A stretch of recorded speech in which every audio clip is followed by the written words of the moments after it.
2025. Sí, fue mi materia favorita en toda mi estancia en la universidad. Es un tópico realmente muy, muy, muy bonito. Así que bueno, espero compartirles un pedacito, porque va a ser un pedacito, solo tenemos 3 clases, muy, muy, muy pequeño de todo lo que se ve, de todo lo que se ve en esa materia de teoría clásica de campos, lo que yo aprendí en su momento. También lo usé en mi proyecto de grado.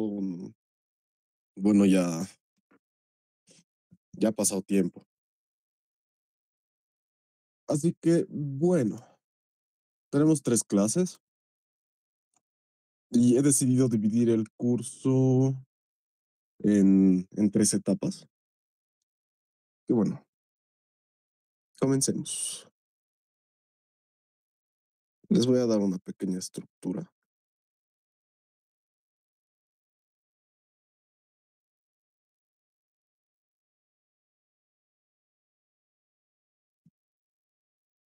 Ok, esta primera clase,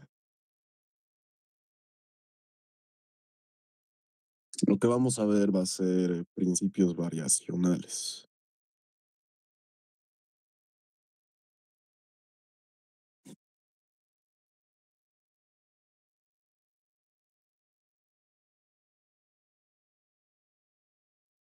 Ok, bueno,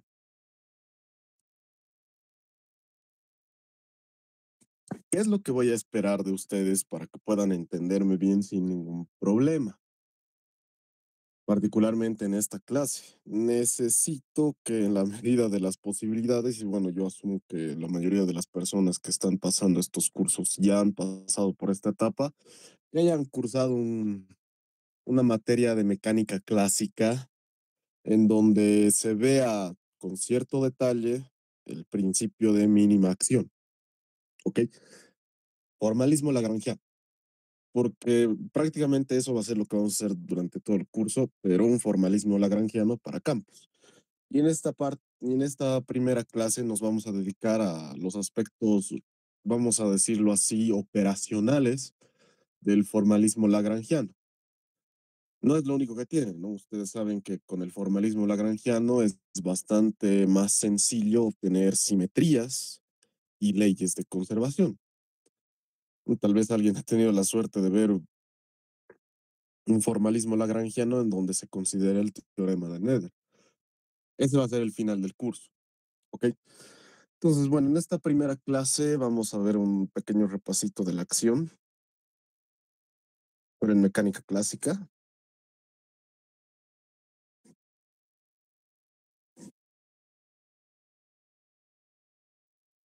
Y eso se va a ir directo a ver algo de, vamos a hacer la transición a teorías de campos.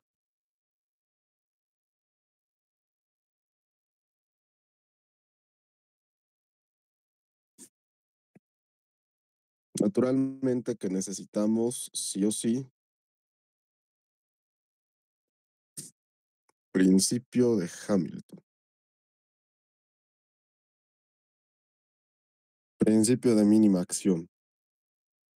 Que bueno, la acción no necesariamente va a ser mínima, va a ser estacionaria, ¿no? Y como ejemplos, vamos a ver un ejemplo de un campo escalar.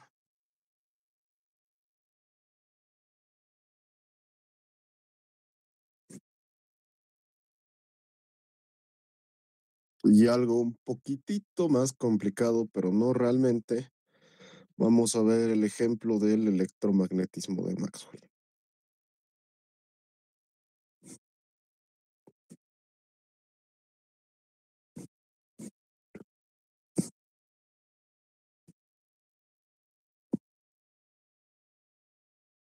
¿Para qué nos sirve esto?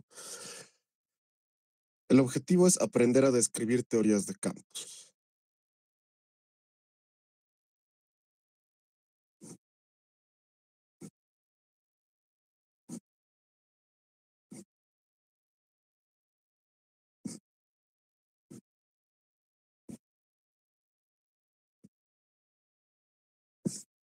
Desde una perspectiva lagrangiana.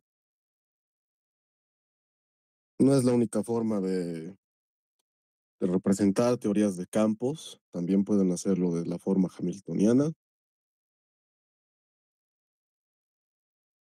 pero eso no lo vamos a ver ahora.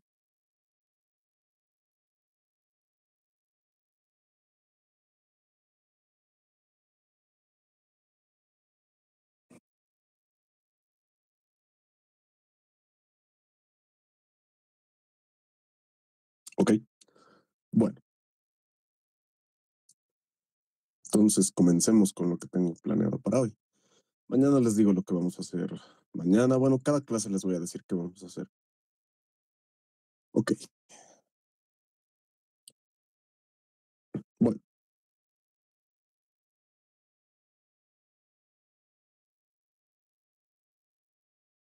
clase uno,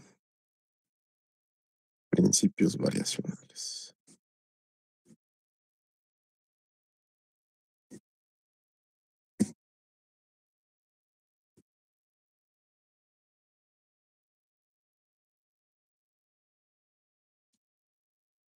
Les diré un poco de las convenciones que voy a utilizar.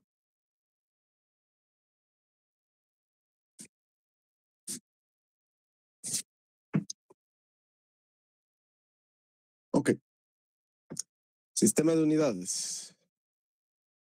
Vamos a usar unidades naturales. ¿Por qué? Porque a los teóricos nos da flojera escribir unidades, escribir constantes de la naturaleza todo el tiempo. En pocas, yo diría que esa es la mejor explicación de por qué usamos unidades naturales. ¿Qué quiere decir? Probablemente al final del curso tal vez les muestre la granjiana de la relatividad general. Lo voy a pensar a ver cómo me da el tiempo. En pocas nos da la gana de decir que ciertas constantes van a ser igual a 1, van a ser adimensionales, ¿ok? En este caso lo que vamos a tomar como 1 va a ser la constante de la gravitación y la velocidad de la luz. No necesitamos nada cuántico, así que podríamos decir, ¿saben qué? Incluso la constante de Planck va a ser igual a 1, pero no lo voy a hacer ahora. Este tipo de unidades naturales se conoce usualmente como unidades geométricas o geometrizadas en realidad, porque se usan mucho en relatividad general. Ok, entonces, bueno, unidades naturales, eh, el tensor métrico.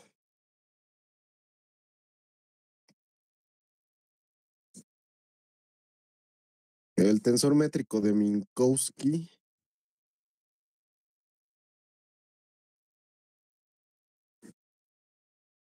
vamos a usar la convención principalmente negativa, ¿ok? Entonces, el tensor métrico de Minkowski va a tomar esta forma,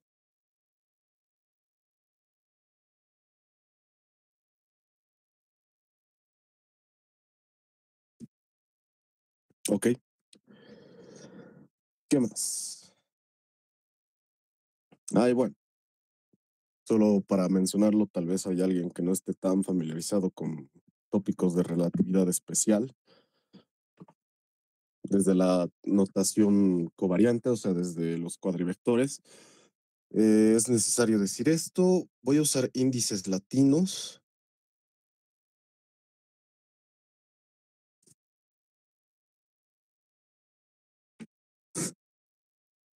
para componentes espaciales.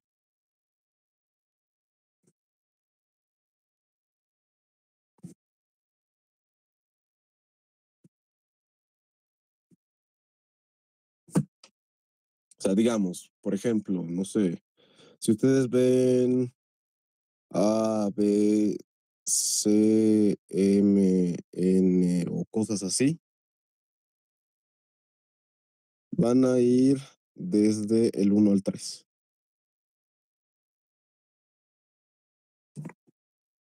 Siempre.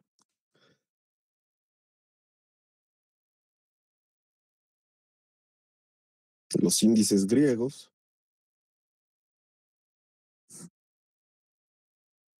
para espacio-tiempo. componentes espaciotemporales.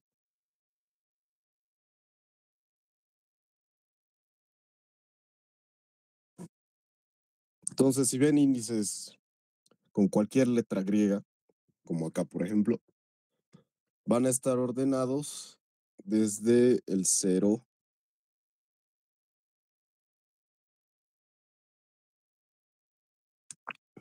del cero al 3. Y ahí el cero es la componente temporal.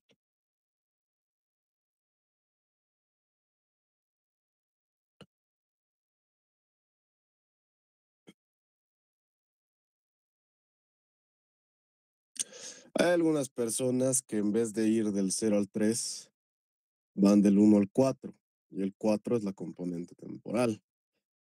A mí no me gusta eso, la verdad. Entonces no vamos a usar eso esta vez.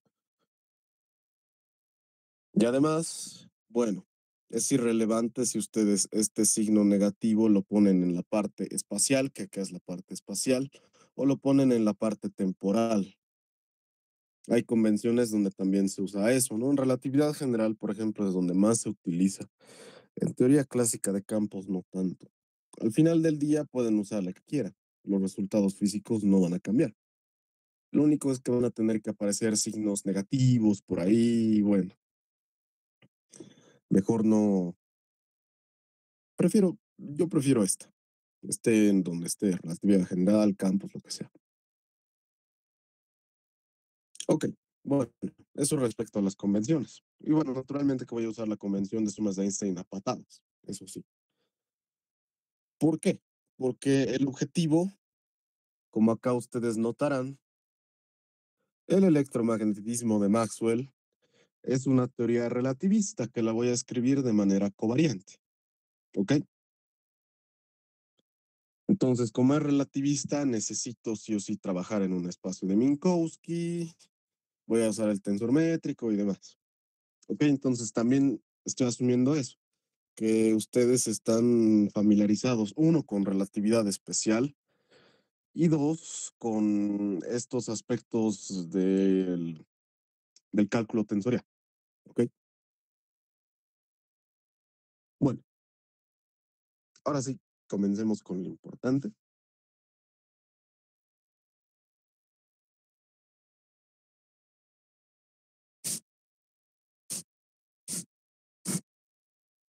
Un repasito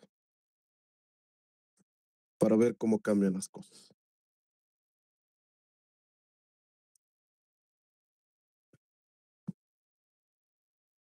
Y ahora sí voy a comenzar haciendo un poco más de zoom. Bueno,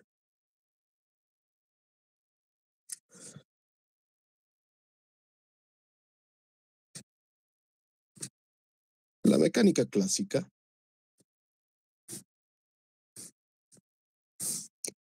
como ustedes ya saben, trabaja en un sistema de n partículas.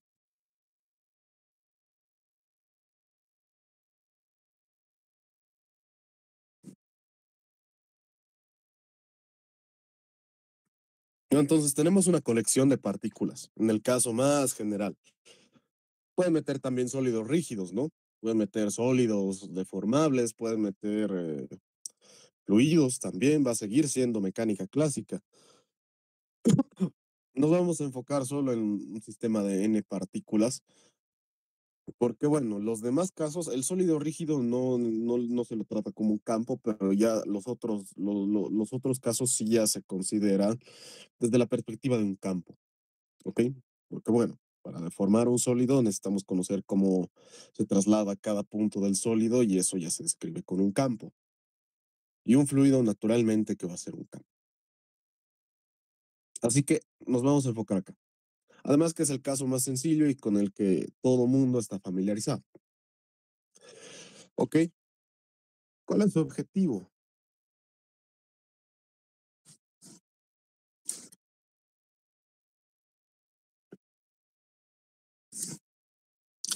Su objetivo es conocer la posición y una vez que uno conozca la posición, la velocidad de cada partícula.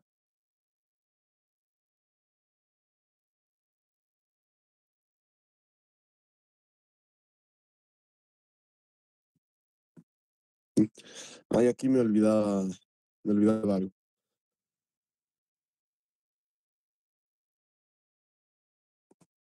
Sistema de n partículas y cómo responden frente a estímulos. Entonces, también, naturalmente, que le va a interesar su respuesta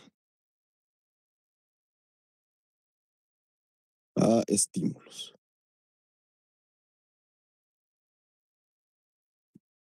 O sea, cómo se comportan cuando hay fuerzas.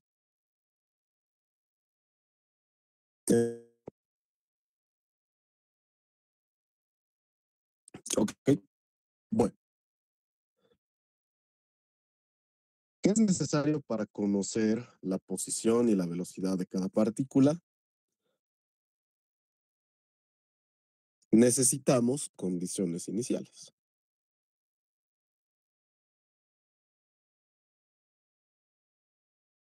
No, mentira. Antes de las condiciones iniciales necesitamos ecuaciones de movimiento.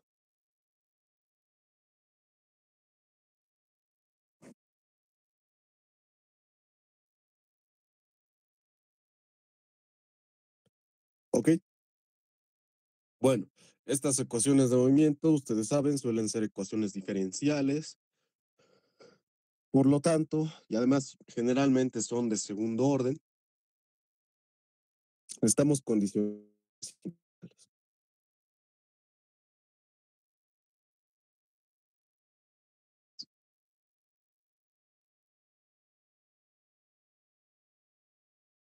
En algún caso podrían imponer también condiciones de contorno en vez de condiciones iniciales, digamos, ¿no? Tal vez, no sé, a través de un tiro quieren saber, ustedes parten el tiro parabólico desde acá y ustedes quieren saber cómo tiene que ser la trayectoria de la parábola para que llegue a este punto. Realmente que ahí depende de la velocidad inicial y demás. Bueno, pueden formar varias parábolas, pero se pueden poner también condiciones de contorno en algún caso. Pero generalmente trabajamos con condiciones iniciales. ¿Cuál es la posición inicial? ¿Cuál es la velocidad inicial? Etcétera. Si hay más derivadas, se necesita especificar más condiciones iniciales. Ok,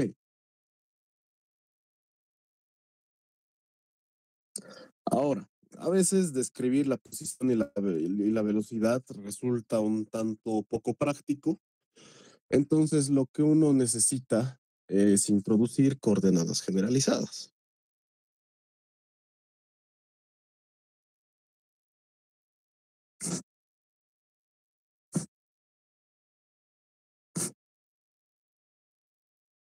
¿Mm? Que en principio pueden ser lo que uno quiera.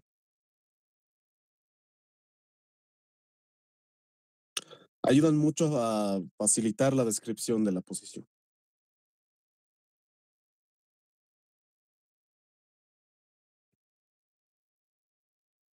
Ok, bueno, ya que tenemos estos aspectos un poco más generales,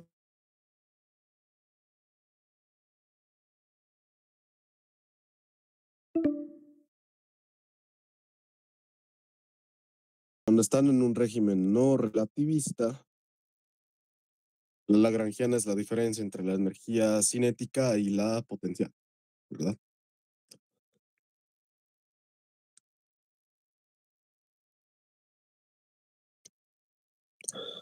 Esto es no relativista.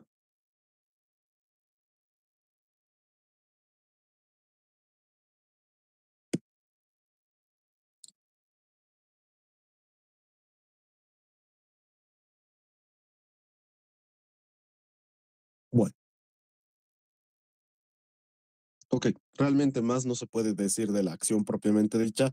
Ahora, ¿qué podemos extraer de la acción? Ese ya es otro asunto. ¿Para qué sirve la acción?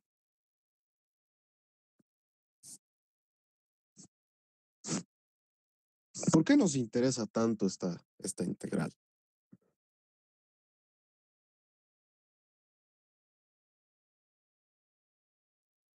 Ah,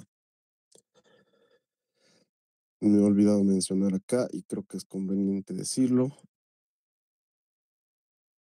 y aquí igual voy a especificar. Las coordenadas generalizadas, naturalmente, que son sistemas de coordenadas, uno para cada partícula, etcétera.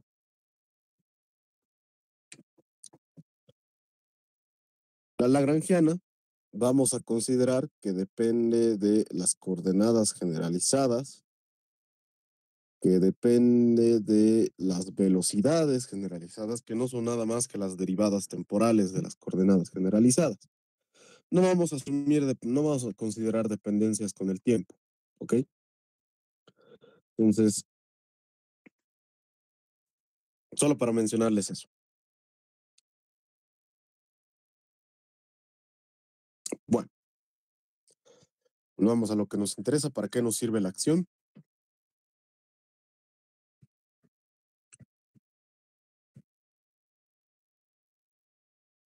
Podemos describir completamente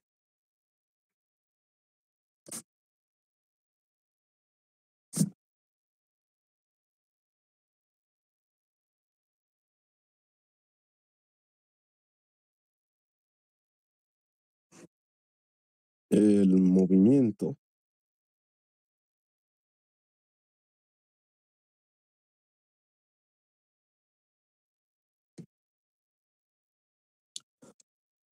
Voy a decir mejor la evolución del sistema.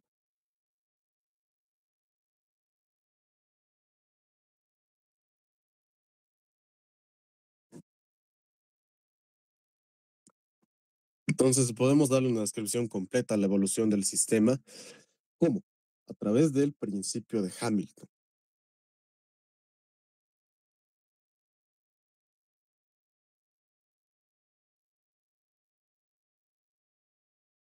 Mejor escribo esto en otro color.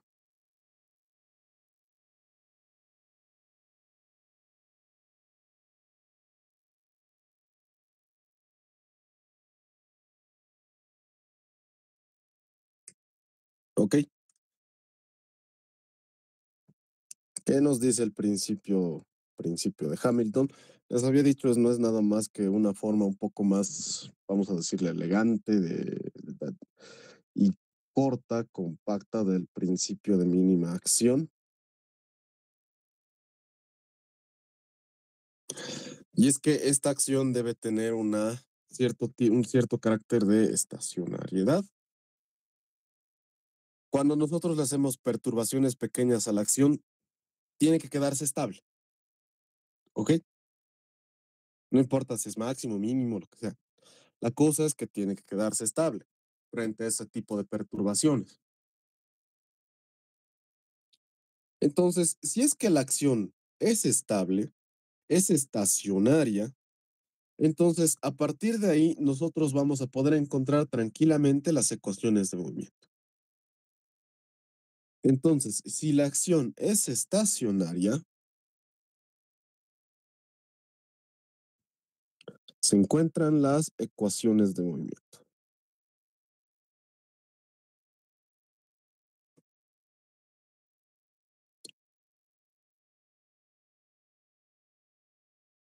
¿Ok? Bueno,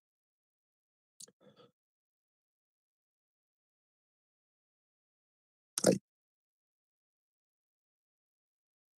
Naturalmente que estas ecuaciones de movimiento, como ustedes ya lo han visto, son las ecuaciones de Euler-Lagrange.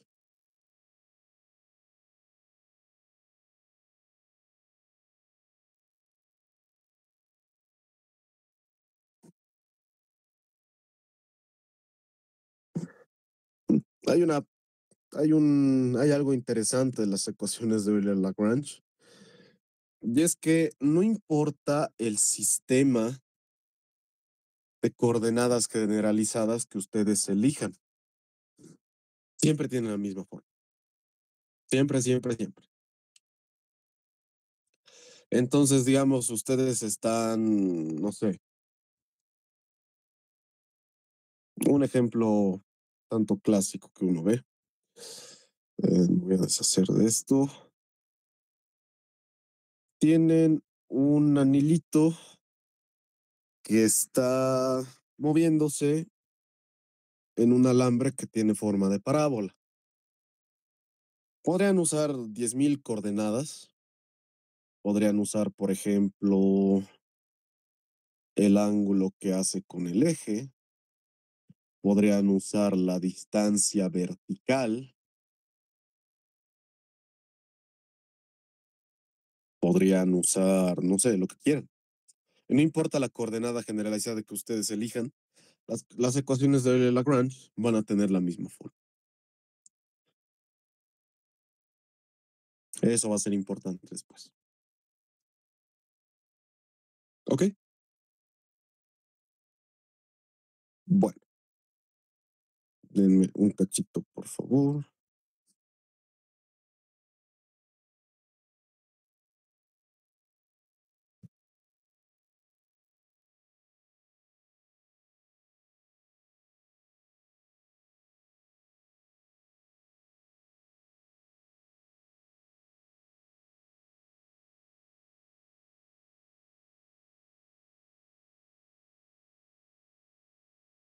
Ok, bueno, hasta acá alguna pregunta que tengan tal vez. Si tienen preguntas, solo háganlas, ok. Interrúpanme, no estoy viendo la pantalla, así que hablen por el micrófono. Por- Bueno, Gabo, yo tengo una pregunta. dime, Ale. ¿Por qué, por qué se considera que la Lagrangiana es independiente del tiempo si tiene velocidades? Las velocidades sí dependen del tiempo. Es que lo que pasa es que no es que sea independiente del tiempo como tal, sino que no depende de forma explícita del tiempo. Es lo que estoy asumiendo. Si tuviéramos esas dependencias explícitas del tiempo, bueno, tú ya sabes, no se va a conservar la energía y demás. Y eso es lo que quiero evitar ahora. Listo, gracias, Gabo. Bueno, ok. Ujú. Ya. No es la única utilidad de la acción. Es muy sencillo y elegante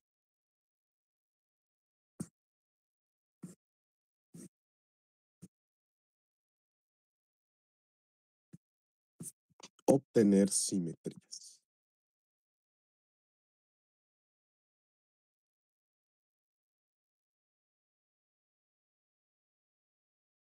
Y como lo vamos a ver más adelante, están intrínsecamente conectadas con las leyes de conservación.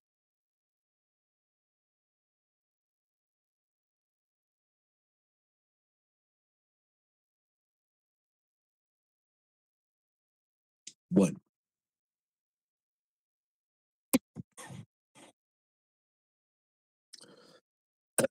hagamos la transición a campos.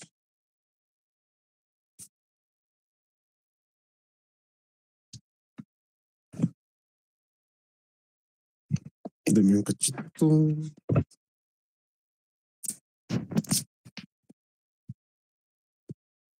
Listo. Ya.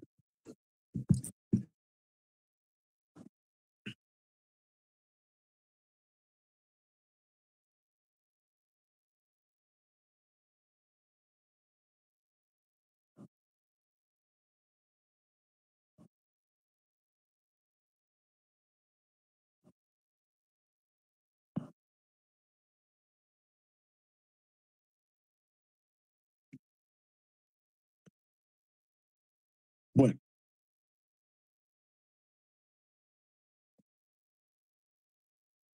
notemos que un detallito, esta acción es respecto a esta variación es respecto a las coordenadas generalizadas.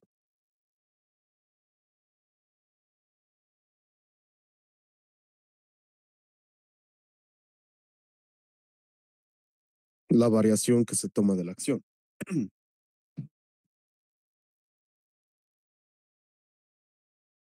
En campos no es tan sencillo.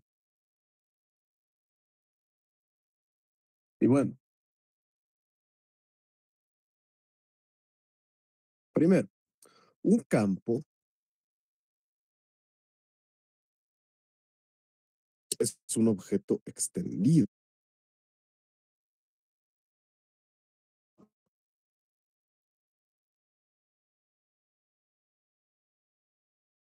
Extendido en el espacio.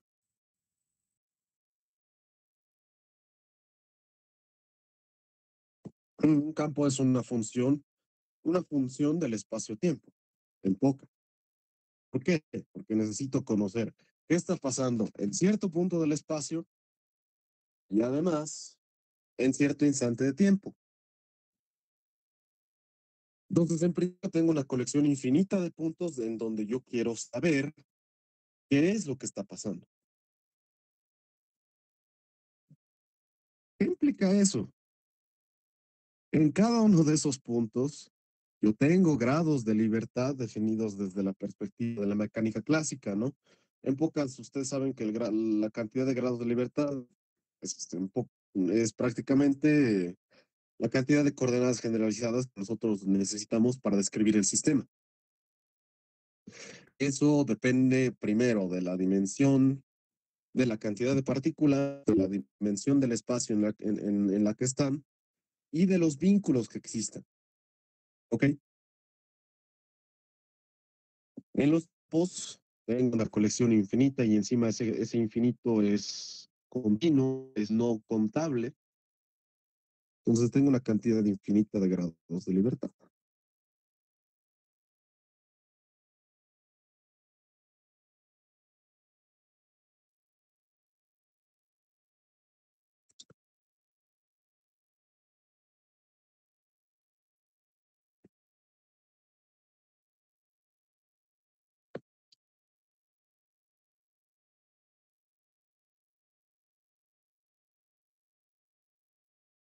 Entonces, ¿qué es lo que vamos a hacer?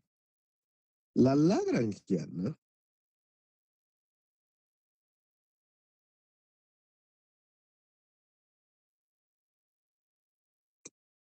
va a estar definida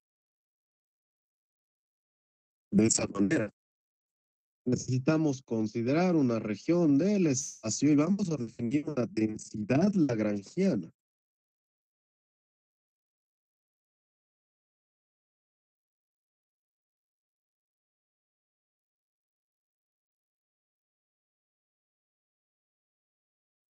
¿Ok?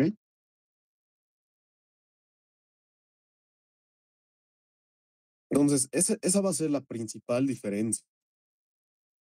Cuando nosotros tenemos partículas, la lagrangiana depende directamente, bueno, la lagrangiana no necesitamos considerar una densidad.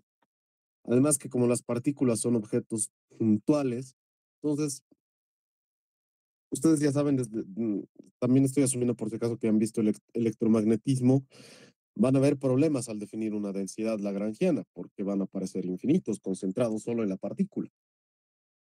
¿Ok? En el campo no pasa eso. Como el campo es un objeto extendido en todo el espacio, entonces necesitamos considerarlo por regiones, integrar esas regiones y bueno, a partir de eso es de donde vamos a obtener nosotros la lagrangiana. Necesitamos ahora una densidad lagrangiana.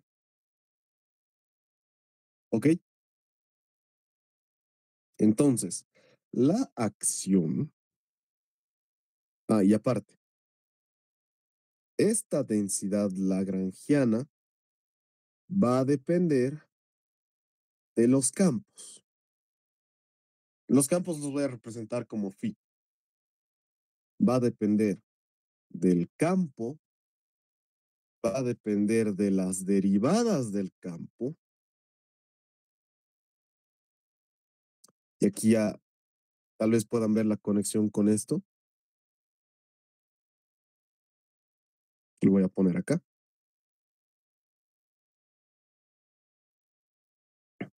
Acá es una derivada del tiempo exclusivamente. El campo es una función del espacio-tiempo, por lo tanto podría tomar en principio cualquier derivada del espacio-tiempo.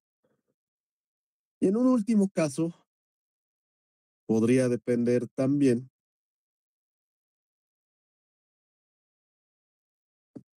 del propio espacio-tiempo, lo cual no vamos a considerar. ¿Por qué? Bueno, si es que la lagrangiana depende explícitamente del tiempo, ustedes ya saben que tiene problemas, no se va a conservar la energía y demás. Algo similar pasa con las teorías de campos cuando añadimos nosotros una dependencia en el espacio-tiempo explícita. Van a haber problemas ¿qué se dice? De causalidad, en su mayoría. Entonces, no vamos a considerar eso. La lagrangiana va a ser función de los campos, bueno, la densidad lagrangiana, que ahora, a partir de ahora, a la densidad lagrangiana no le voy a llamar densidad lagrangiana, le voy a llamar solo lagrangiana. Depende de los campos y de las derivadas de los campos. ¿Ok? Y ahora este va a ser nuestro objeto foco. En este objeto matemático nos vamos a enfocar. Naturalmente, bueno,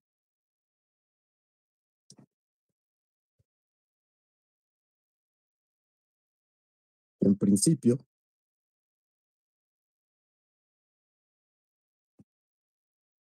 esta densidad lagrangiana puede ser lo que uno quiera.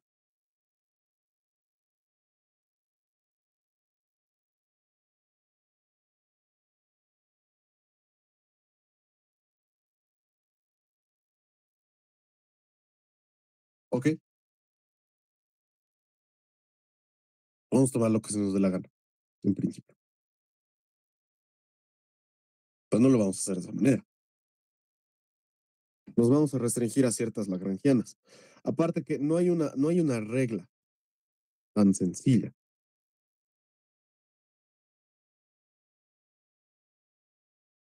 ¿Qué quiero decir con esto?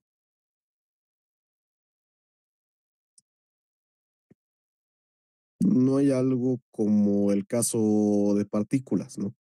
Donde partículas no relativistas hay una regla sencilla para encontrar la lagrangiana.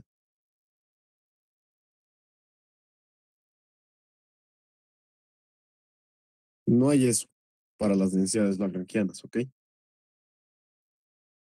Sino que a través de tal vez intuición, tal vez ensayo y error, uno tiene que encontrar una lagrangiana que me describa la teoría que yo quiero describir. ¿Ok? Bueno, entonces veremos qué pasa.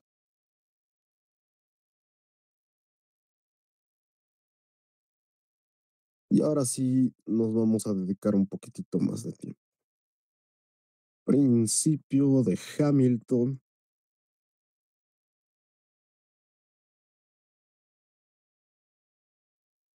para campos. Que por cierto, es análogo, totalmente análogo al principio de Hamilton para partículas. ¿Cuál es la diferencia? Esta acción depende de los campos y esta variación se toma respecto a los campos,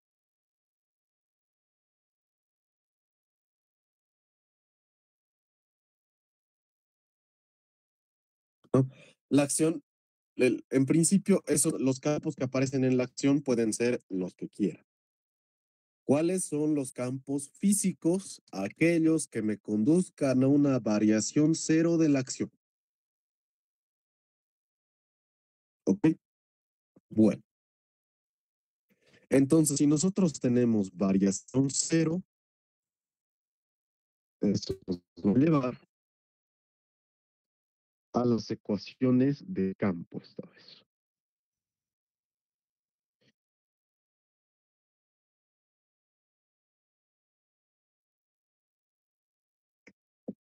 ¿Ok? Bueno,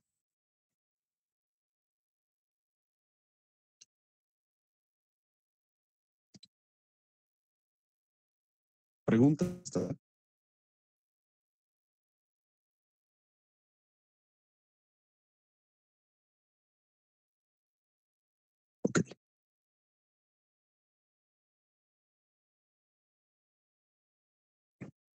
Ujú.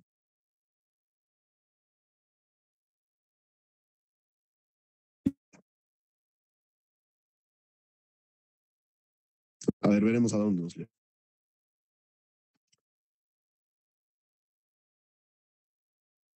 Vamos a calcular de forma esta acción, la variación de esta acción. Entonces,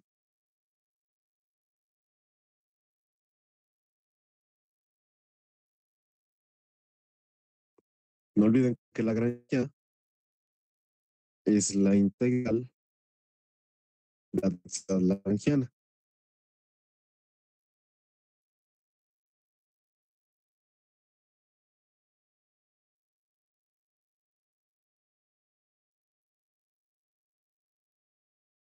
No es un número, ¿no? Por si acaso, a partir de voy a empezar a ver límites de integración. Contextos ustedes tienen que saber que hay límites de integración que estamos integrando en una región, pero que, bueno, lo voy a obviar. O bueno, simplemente lo voy a escribir así, va a ser un volumen B, y esto va en un... Puedo compactificar esto. Es decir, ¿saben qué vamos a integrar en otra región? En una región que la voy a llamar omega, y esta integral ahora va a ser de 4 dimensiones. Así. Entonces tengo que sacar la ecuación a esto.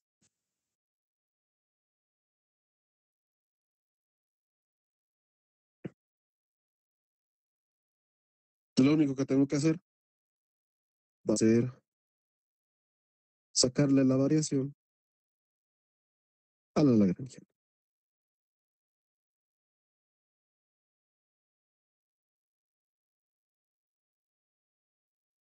No, igual que en mecánica clásica. Solo que ahora, respecto a los campos y a la densidad lagrangiana. Bueno,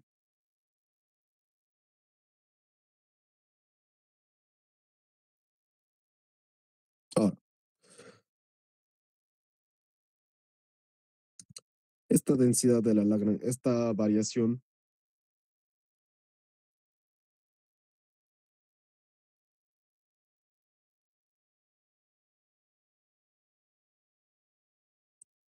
lo bueno es que son, sacar variaciones es, a efectos prácticos es lo mismo que sacar derivadas, a efectos de cálculo, ¿ok? Porque naturalmente una variación y la derivada no son lo mismo. De forma explícita, digamos que ustedes tienen una función f, la variación es la función menos la función, pero desplazada por un pequeño tantito. Ahí está. Formalmente eso es una variación, donde acá este delta es pequeño, mucho menor que uno. Entonces, como es mucho menor que uno, ustedes tranquilamente pueden usar aproximaciones lineales con derivadas, ¿no? Series de Taylor.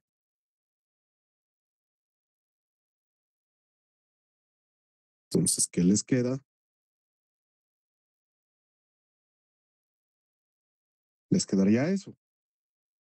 Estos dos se cancelan y lo único que va a aparecer es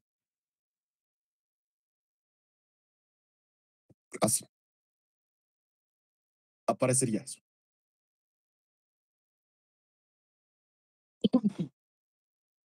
¿Se dan cuenta? Es más o menos como calcular de forma muy poco formal un diferencial. Ahora, si ustedes tienen una dependencia con más variables, entonces hay que hacerlo respecto de cada variable, ir sumando como si tuvieran a efectos prácticos una regla de la cadena, ¿no? Entonces, por este motivo que yo les estoy diciendo ahora,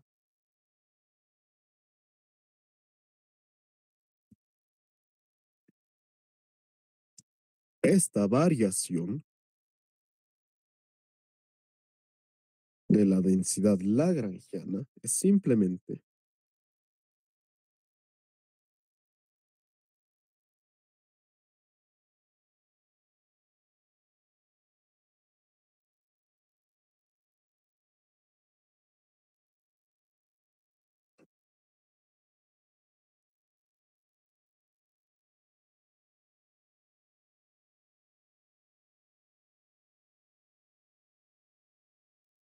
esto que les estoy mostrando yo acá.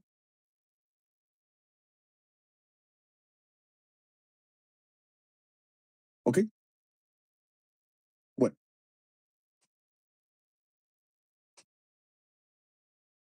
podríamos meterlo directo a la integral.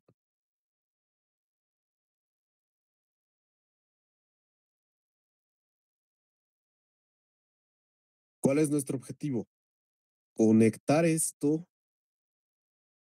con la variación del campo, que eso es lo que nos interesa, variar el campo. Y está conectado con la variación del campo. ¿A través de qué? Resulta que esta variación es conmutativa con la derivada.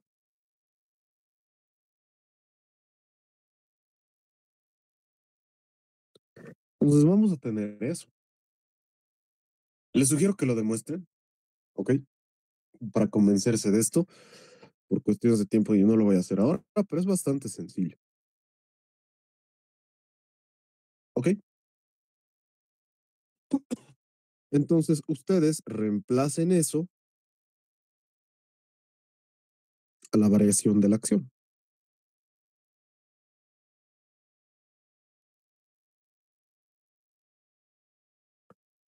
Voy a copiar esta parte de acá.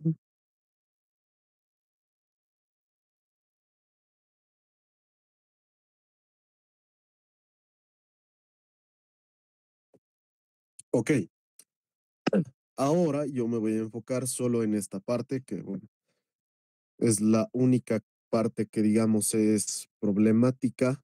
Aquí sí voy a ser claro en la región en la que estamos integrando y además vamos a imponer ciertas condiciones de contorno para que se nos anulen los términos. ¿Ok? Ahora,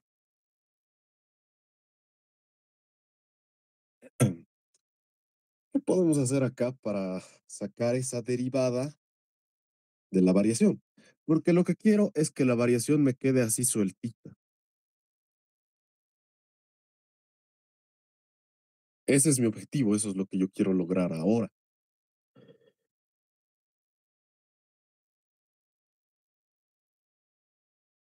¿Ok? Entonces, bueno, en principio, ¿qué es lo que podríamos hacer nosotros para lograr eso? Vamos a completar las derivadas. ¿Qué es lo que quiero decir con eso? Voy a partir de acá y lo que voy a escribir es lo siguiente, la derivada, pero de todo este término.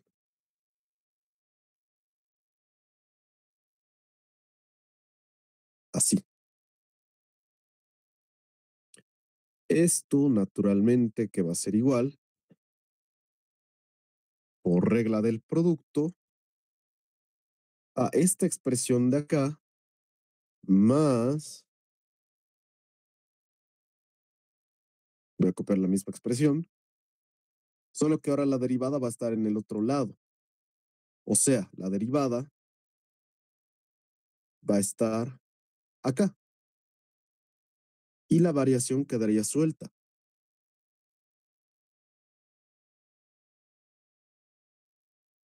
¿no? Tendríamos eso. Voy a poner eso abajo un momento. Y bueno, lo que tengo acá en la integral es este término, entonces podría despejarlo tranquilamente, que es lo que voy a hacer. Entonces esto se va a mover acá menos. Entonces eso es igual a eso. Por lo tanto, esta integral va a ser igual a la integral de esto. ¿Ok?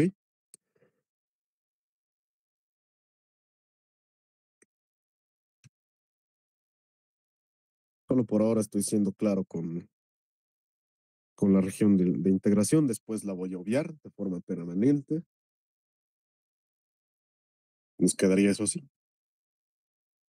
Entonces ahora tengo dos integrales que tengo que analizar. De esta ya no me preocupo, porque esta parte de la integral, tranquilamente yo la puedo poner acá, sin ningún problema. Ya tengo la variación ahí afuera, sueltita. ¿Ok? Lo que me va a interesar ahora es esta parte.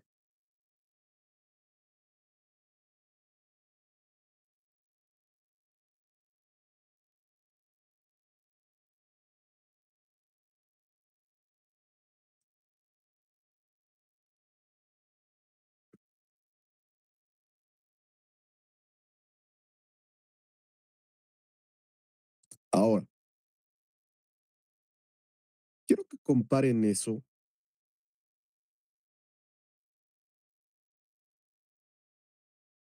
con una integral de este tipo.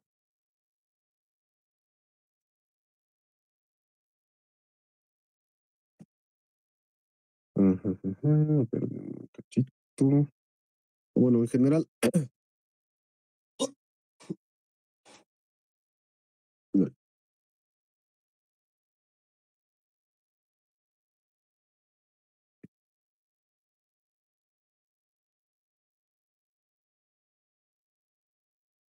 hay más o menos una conexión, ¿no? Eso no es exactamente una divergencia. Me parece que sí lo va a ser. Debido, a ver, este objeto de acá tiene un carácter, no es vectorial, tiene un carácter covectorial por el índice abajo. Entonces, sí, esto en principio va a ser un vector. Entonces, esa expresión tiene una forma así. Entonces, sí es una divergencia.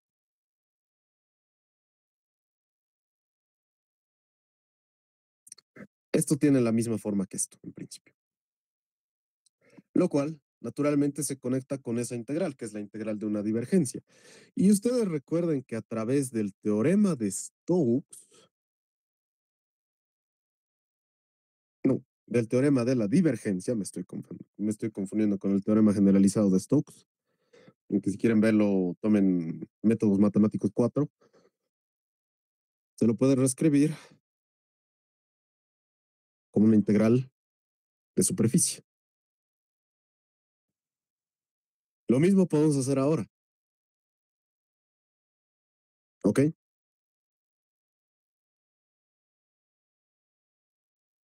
Entonces puedo tomar esto así.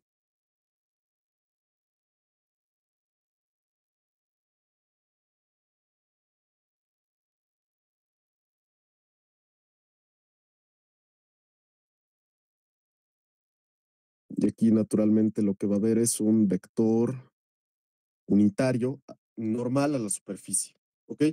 Es un teorema de la divergencia, pero generalizado para tensores,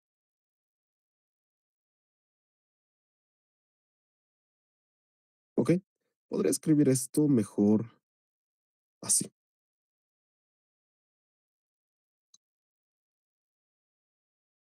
Ahora, ¿qué es lo que va a pasar? Lo que yo necesito, recuerden que necesitamos condiciones, bueno, en este caso, para determinar la dinámica de los campos, necesitamos, uno, condiciones iniciales y dos, condiciones de contorno. Entonces, en el contorno, yo ya sé cuál va a ser el valor de mi campo. Por lo tanto, en el contorno no hay variación del campo. ¿Qué implica eso? Acá estoy integrando en el contorno, esta parte en el contorno va a ser cero. Finalmente, esta parte de acá va a ser cero. ¿Ok? Entonces, esa parte, nos podemos deshacer tranquilamente de esa parte.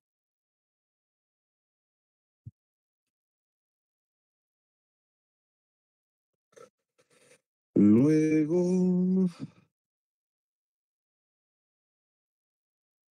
esta integral va a ser simple y sencillamente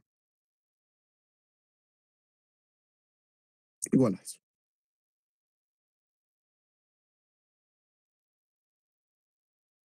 Y nada más.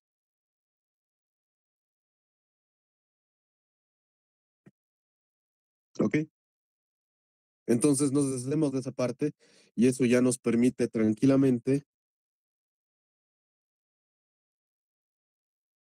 llegar a nuestro objetivo. La área está clara. Por lo tanto, la variación de la acción va a ser igual a esto menos esta parte.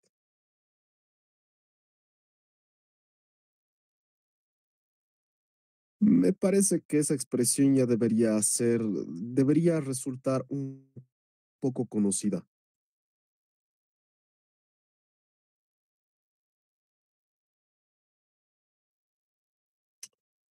Ah, ujú. Un cachito.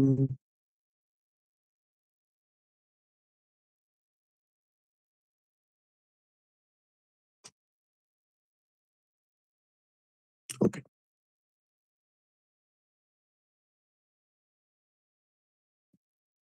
Ahora, si es que yo quiero que la variación sea cero, y aparte, más adelante vamos a hablar un poco más de esto. Esta es una variación arbitraria de la acción. No, es una variación arbitraria del campo, en realidad. ¿Ok? Puedo tomar la dirección que se me dé la gana, etcétera. Entonces, del cálculo variacional, y para eso, pues les pedimos a nuestros amigos matemáticos que se encarguen de demostrar lo que a nosotros nos da flojera demostrar. Basta con que el argumento de la integral, exceptuando la variación, sea cero. Pues, ¿qué es lo que obtengo? Esas cosas se ven muy similares a las ecuaciones de Euler-Lagrange, ¿no? Y de hecho, son las ecuaciones de Euler-Lagrange para campos.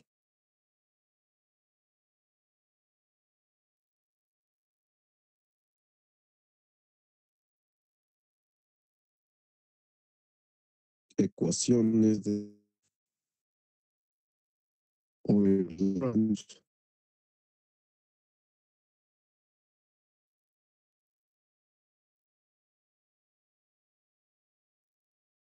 para campos.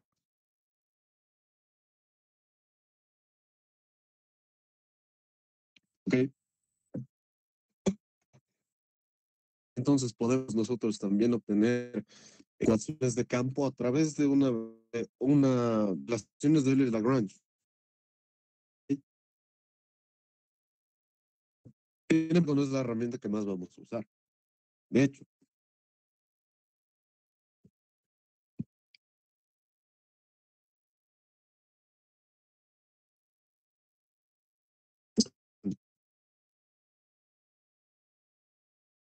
es posible usar Euler-Lagrange.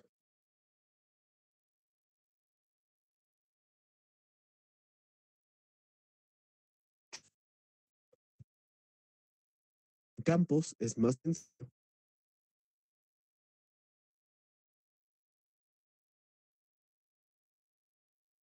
Tomar directamente la variación de la acción.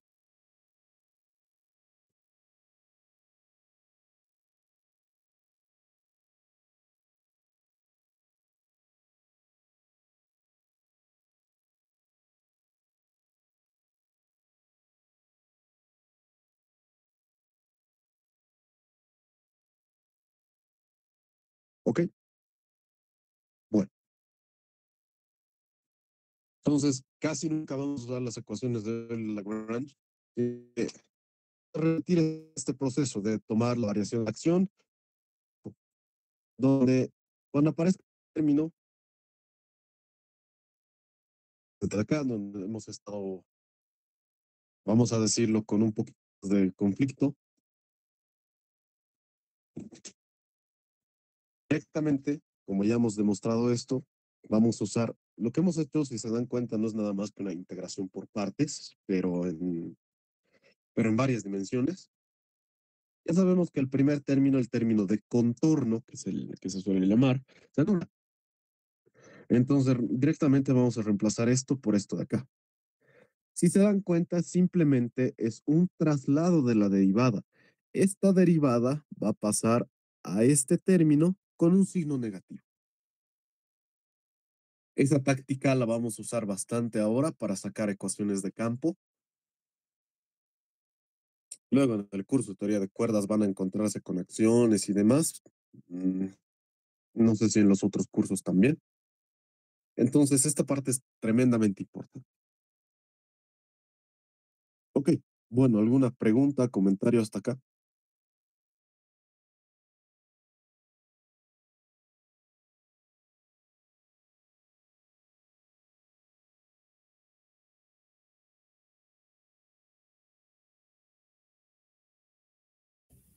Tal vez respecto cuando has mencionado que no se tiene una forma, no se tiene una receta para hallar lagrangiano. O sea, creo que hay lagrangianos para todo.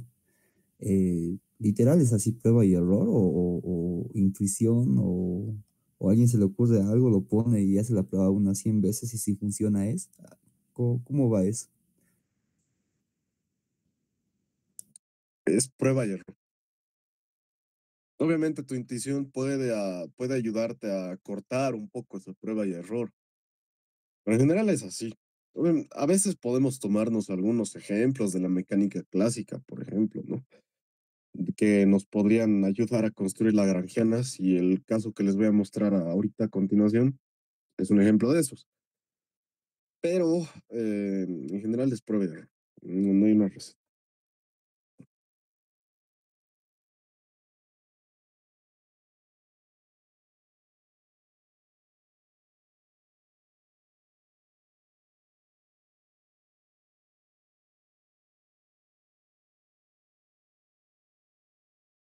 Ok, bueno, vamos a ver ahora el ejemplo más sencillo.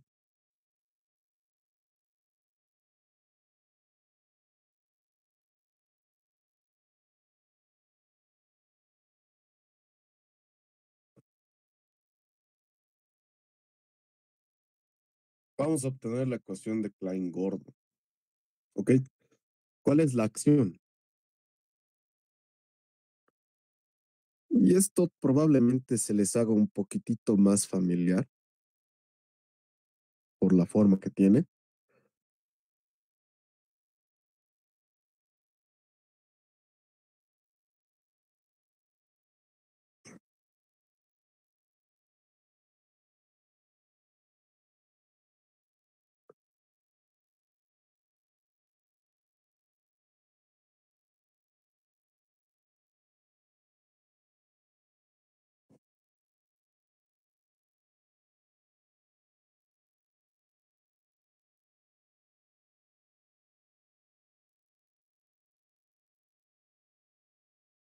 Esto tal vez les haga recuerdo más o menos a un término de energía cinética, porque la energía cinética es proporcional, bueno, ahí aparece naturalmente la masa, y tienen una derivada al cuadrado. Acá no es exactamente la derivada al cuadrado, ¿no? Pero es algo que está conectado con eso. Esto en realidad, como ustedes podrán suponer, estoy subiendo el índice con el tensor métrico, ¿no? Porque ese operador, que es un gradiente en cuatro dimensiones en un espacio de Minkowski, tiene siempre el índice abajo, y eso es importante, ¿ok? La naturaleza del gradiente nos fuerza a definir su índice como un índice, de la terminología antigua, un índice covariante, ¿ok? Entonces, simplemente estoy subiendo este índice.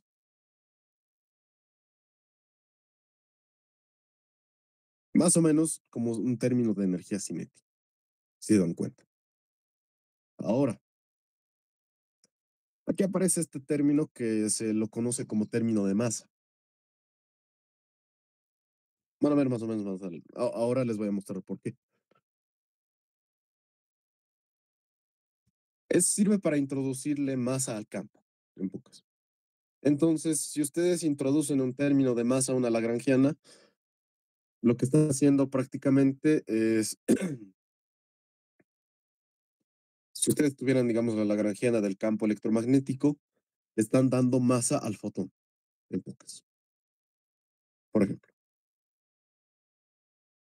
esta lagrangiana corresponde a la ecuación de Klein-Gordon que les voy a mostrar ahora. Entonces, obtendremos las ecuaciones de campo a través de una variación explícita de la acción, como lo hemos hecho hace rato.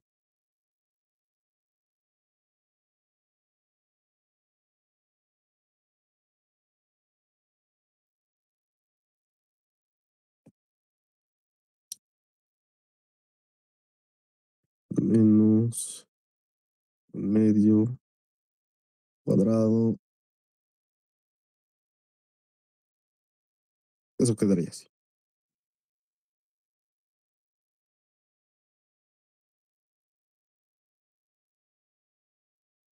Mm, ok, lo voy a hacer pasito a pasito y creo que sí voy a introducir nomás el tensor métrico acá.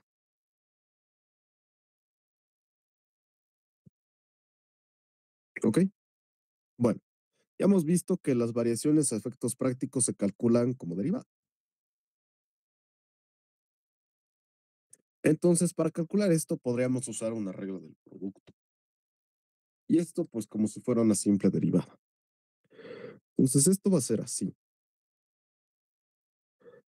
Un medio. El tensor métrico, bueno, la inversa del tensor métrico, en ese caso, recuerden que sus componentes son constantes. No depende del campo, entonces, fuera. Y acá lo que vamos a tener es lo siguiente. Primer término quieto, variación de segundo término, más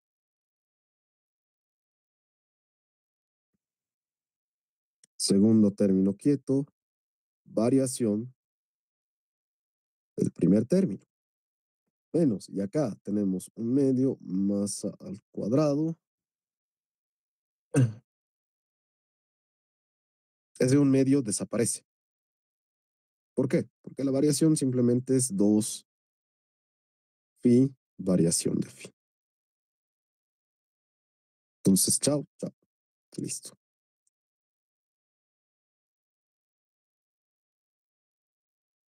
Y de esa parte no me preocupo porque la variación ya está allá afuera, ¿ok? Me voy a saltar este paso. Simplemente tienen que hacer el álgebra de los tensores. Bueno, jugar con los índices en realidad. Y lo que van a descubrir acá es que esto no es nada más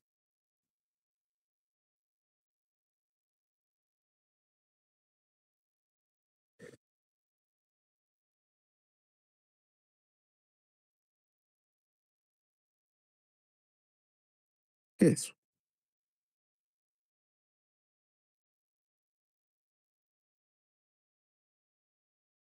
Lo voy a poner así.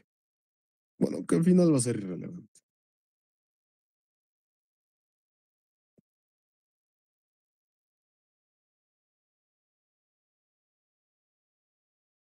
Ok, entonces vamos hasta ahí. Todo este término se agrupa en eso, nada más. Ok, no es sencillo hacer eso, ¿no? Tienen que recordar ustedes que ahí la inversa de la métrica de Minkowski es simétrica, por lo tanto van a poder intercambiar índices y además los índices son mudos. ¿Qué quiere decir eso? Como hay convención de Einstein, los índices van a ser sumados, entonces podrían darle etiqueta. Podrían cambiar mu por nu y nu por mu sin ningún problema. Como esto es simétrico, le cambian de orden y bueno, al final del día les va a quedar esto.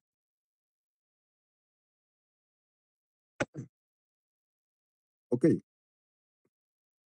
después, recuerden ustedes que la derivada conmuta con la variación y que además por este proceso de integración por partes que hemos hecho aquí,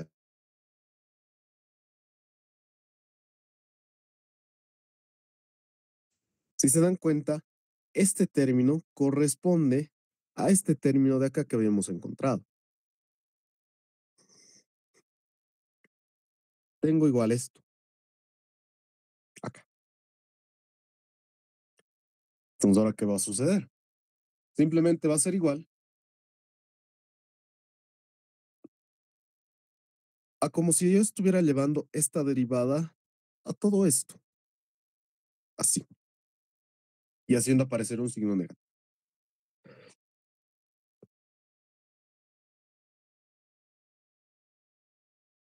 Entonces, esto va a quedar así,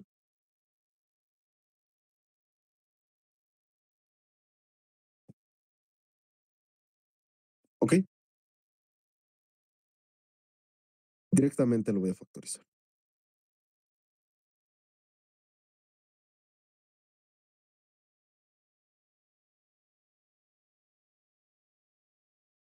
Y esa variación tiene que ser igual a cero.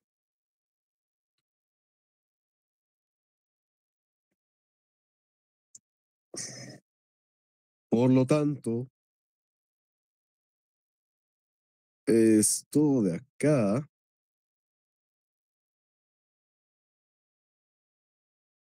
tiene que ser igual a cero. Eso va a ser la ecuación de movimiento. La- Ahora noten ustedes que esto es muy similar a un Laplaciano, solo que acá estamos en la métrica de Minkowski. Tenemos cuatro dimensiones. Entonces, si ustedes en realidad expanden esto, usando que por cierto son las únicas coordenadas que vamos a usar durante todo el curso, durante, bueno, las tres clases que vamos a tener, si ustedes expanden esto, lo que van a tener es lo siguiente.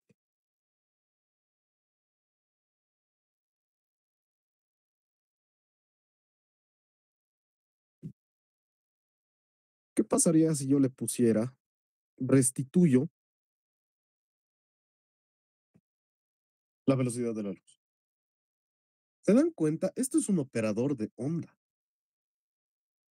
porque es lo mismo que decir 1 sobre c cuadrado, segunda derivada respecto de t, menos Laplaciano.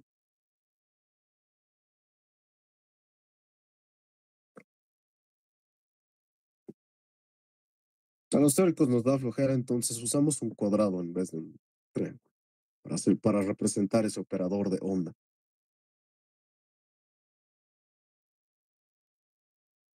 Entonces acá,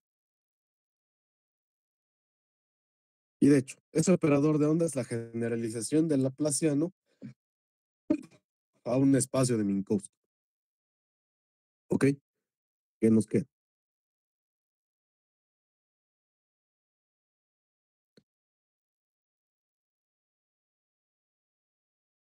Esa es la cuestión de Klein-Gordon.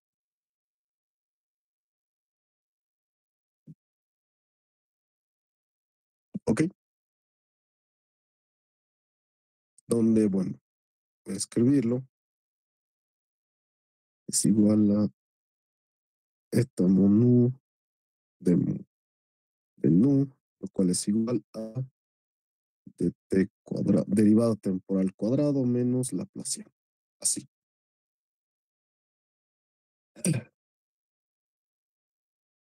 Bueno, entonces, así se obtienen ecuaciones del campo a partir del principio. Me quedan 5 minutos, no voy a poder obtener la lagrangiana de Maxwell, las ecuaciones de Maxwell. Así que les voy a hacer unos cuantos breves comentarios.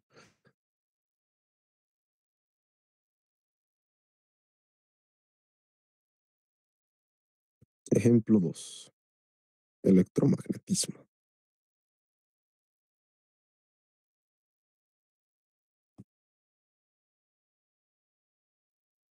¿Ok? Bueno, ¿cuál es la acción? Bueno, aquí necesitamos hacer unos cuantos comentarios.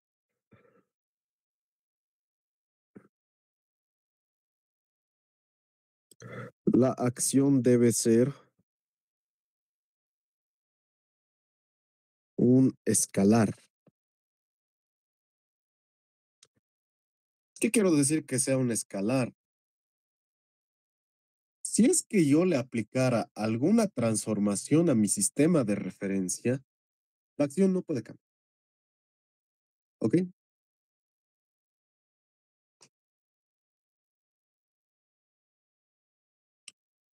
No cambia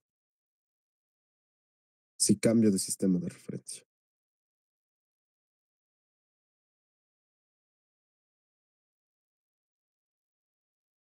¿Y por qué tiene que ser así? Si es que no fuera así, entonces mis teorías no van a tener esa invariancia. No, recuerden, de relatividad especial.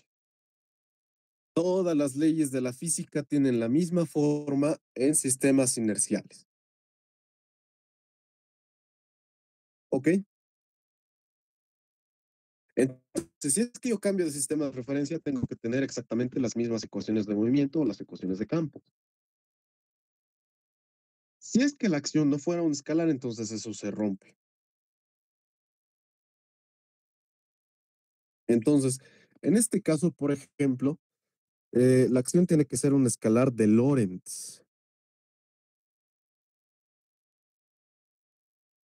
¿Ok? Ahí está el problema. Entonces, ¿cómo encontraría yo la acción para el electromagnetismo? Primero, necesariamente,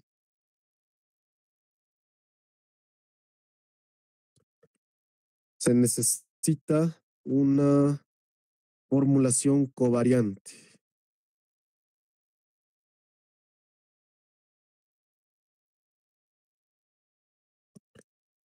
¿Quién es el protagonista en la formulación covariante del electromagnetismo? El tensor electromagnético. Entonces, la lagrangiana va a estar definida a partir de un escalar que yo lo pueda obtener desde el tensor electromagnético. Y recuerden ustedes que el tensor electromagnético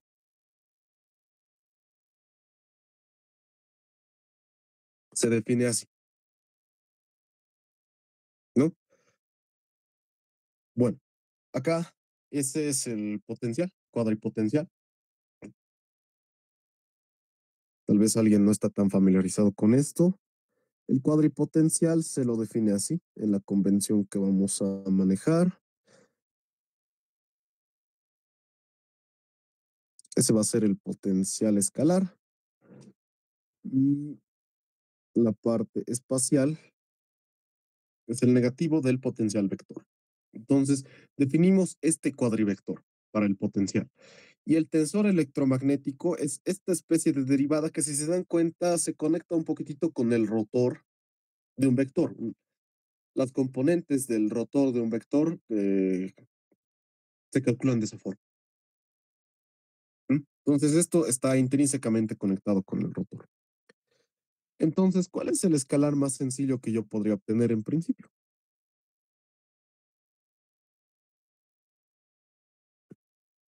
Entonces, lo que voy a hacer va a ser poner ahí un menos un cuarto, que lo estoy poniendo por motivos de la simetría. Si se dan cuenta, este tensor es antisimétrico. Así, ¿ok? Va a ser antisimétrico. Entonces, se van a repetir ahí algunas cosas y es lo que sucede. El escalar más sencillo que yo podría obtener a partir del tensor electromagnético va a tener esta forma.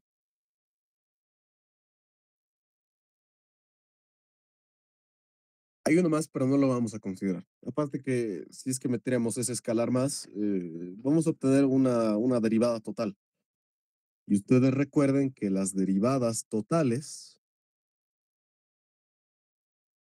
me conducen a variaciones cero. ¿Ok? Bueno, entonces voy a definir la acción del campo electromagnético de esta manera. Ahora, cuando uno le toma la variación, lo hace con respecto a qué? Lo hace con respecto al cuadripotencial, que ese va a ser el campo dinámico. ¿Ok? Además, naturalmente, ustedes pueden ver aquí explícitamente que esto depende del cuadripotencial. Ahora, yo les dejaría esto como ejercicio. Calculen las ecuaciones de campo.